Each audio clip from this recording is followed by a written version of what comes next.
Case came out today where a claimant received aggravated damages because during the course of the proceedings, the defendant was tweeting horrible things about her. So that's a good jumping off point to talk about aggravated damages. So to start with, what are damages generally? Damages is money awarded to you by the court to compensate you for a civil wrong. Okay, it's actually the only common law remedy.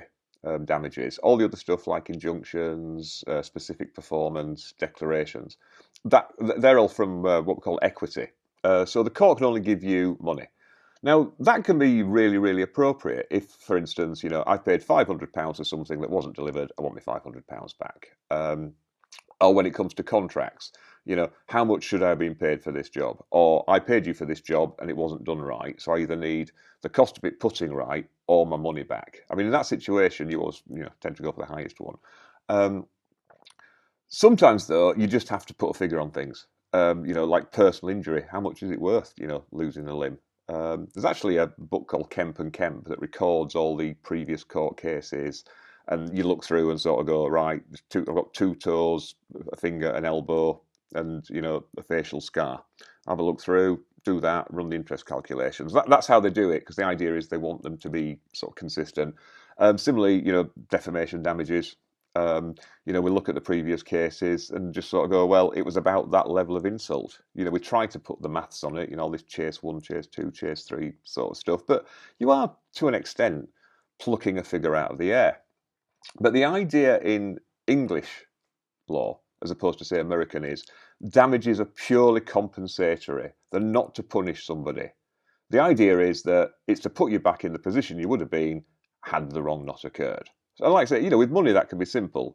I paid £500, I've got my £500 back, and with the interest that I get, it's just like I've always had it.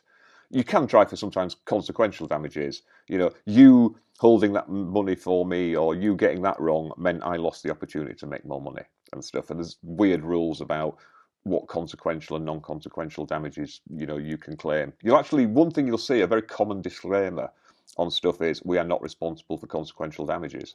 Classic example, when you used to buy film, it would always say, we're only liable for the cost of replacing the film, not the fact that you don't have your wedding photographs. Interesting, there's a court case on that, and they said that was allowed because normally courts don't like people trying to disclaim and waive responsibility for stuff. But they said because there was actually a 2-tier level of service, you could actually, if you looked at the small print, insure for like if it was your wedding photographs, and because you had that option, they said it becomes a choice. So yeah. That's fine. We are going to because they have made a deliberate choice, even though about half the people didn't know you could do that, to just choose I just want the film back or my money back option. So that's the idea.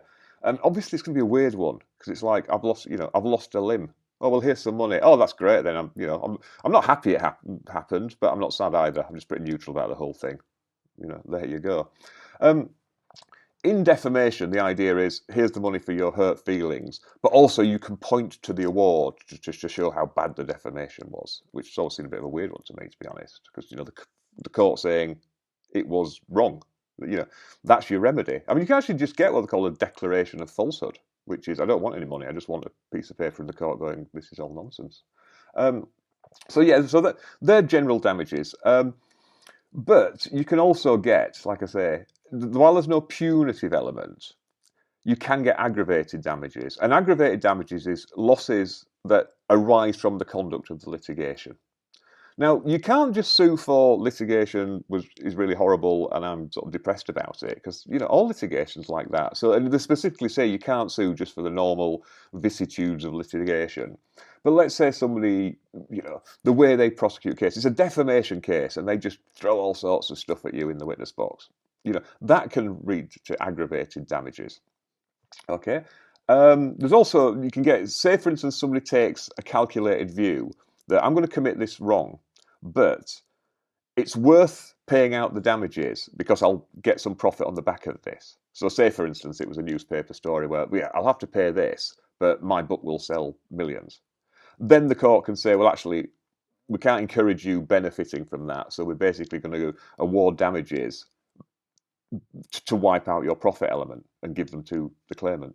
Okay, so in a way, it's a bit like in PI claims, where it's like you're just suing for you've benefited on the back of my work. The profits now belong to me. So that's the idea there. But aggravated damages.